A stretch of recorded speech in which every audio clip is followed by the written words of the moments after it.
جب کوئی پکارنے والا مجھے پکارتا ہے تو میں اس کی دعا قبول کرتا ہوں، تو ان کو چاہیے کہ میرے حکموں کو مانیں اور مجھ پر ایمان لائیں تاکہ نیک رستہ پائیں۔ سورۃ البقرہ۔ بسم اللہ الرحمن الرحیم۔ شروع اللہ کے نام سے جو نہایت مہربان رحمت والا ہے۔ السلام علیکم ورحمۃ اللہ وبرکاتہ۔ چھینک آنے پر کیا پڑھنا چاہیے؟ حدیث شریف میں آتا ہے کہ جب تم میں سے کسی کو چھینک آئے تو اسے الحمدللہ کہنا چاہیے۔ صحیح بخاری حدیث number 6224۔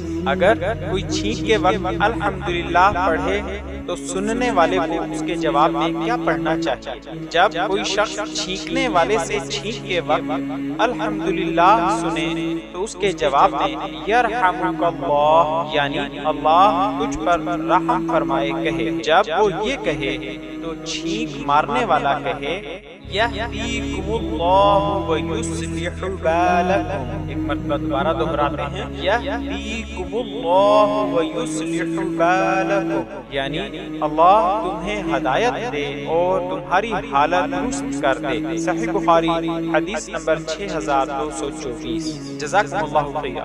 Please subscribe my channel for more videos.